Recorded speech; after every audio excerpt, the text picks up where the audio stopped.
అనేక మార్లు చెప్పాను.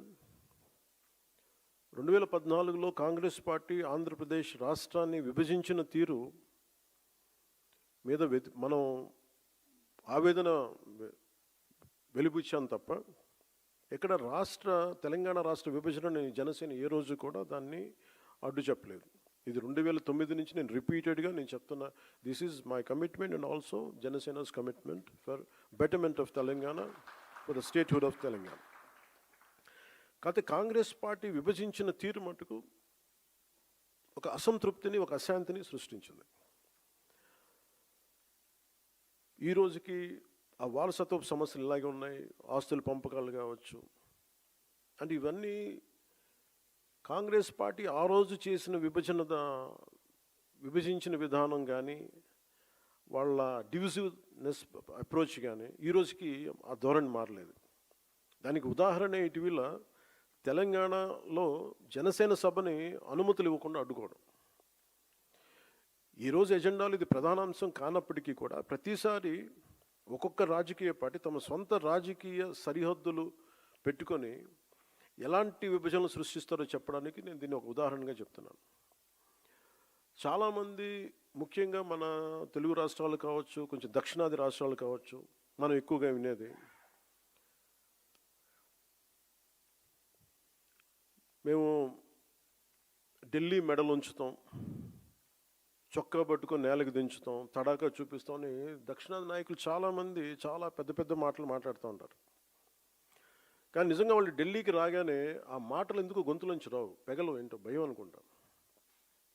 అంటే ఎందుకు రాదు అంటే ఆ మాటలు వ్యక్తుల్ని చూసి వీటన్నిటికంటే కూడా ఢిల్లీ రాజధాని చూసిన ఆ విశిష్టత, ఇక్కడున్న విశిష్టత, ఢిల్లీ అనేది ఒక వ్యక్తుల గురించి కాదు, అది చేసిన త్యాగాల గురించి.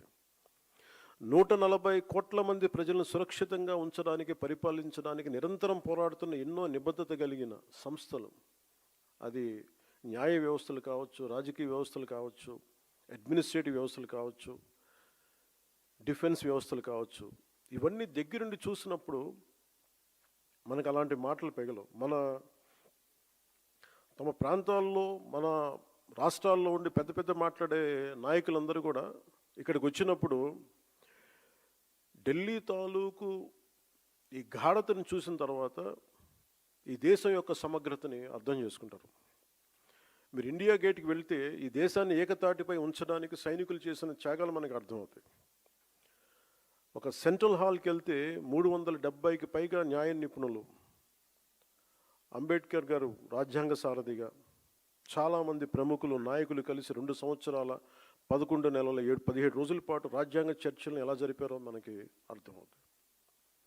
విభజన సమయంలో దాదాపు 2 కోట్ల మంది ప్రజలు నిర్వాసితులయ్యారు. 18 నుండి 20 లక్షల మంది ప్రజలు ప్రాణాలు కోల్పోయారు. మనం ఢిల్లీని తాకినప్పుడల్లా మనకి ఈ విషయాలని మనసులోకి, స్ఫురణలోకి వస్తాయి. ఇక్కడ నుండి కొన్ని గంటల దూరంలోనే మన పట్ల ఎంతో శత్రుత్వంతో ఉన్న పాకిస్తాన్ ఎంతసేపు ఆ సరిహద్దులు కనిపిస్తూ ఉంటాయి మనకి. ఈరోజు నేను ఎందుకు ఇక్కడ పెట్టానంటే, జనసేన పార్టీలోని ప్రతి ఒక్క నాయకుడు, ప్రతి సభ్యుడు ఇది అర్థం చేసుకోవాలని ఇక్కడ నేను పెట్టాను.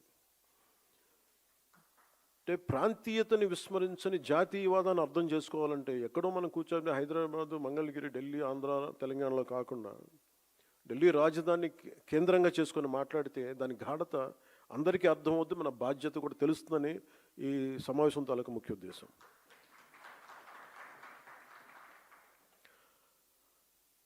జాతీయ సమగ్రత, దేశభక్తి అనేది జనసేనకి చాలా కీలకమైన అంశం కావాలి మనందరికీ.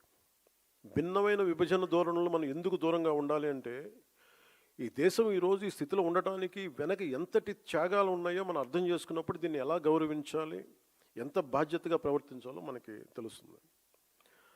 మనకున్న లిమిటెడ్ పరిమితులు కావచ్చు, స్వీయ పరిమితుల్లో మన సొంత సామర్థ్యాలతోటి జనసేన పార్టీ ద్వారా దేశ స్ఫూర్తిని ముందుకు తీసుకెళ్ళటం ఈరోజు ఈ సమావేశం యొక్క ముఖ్య ఉద్దేశం.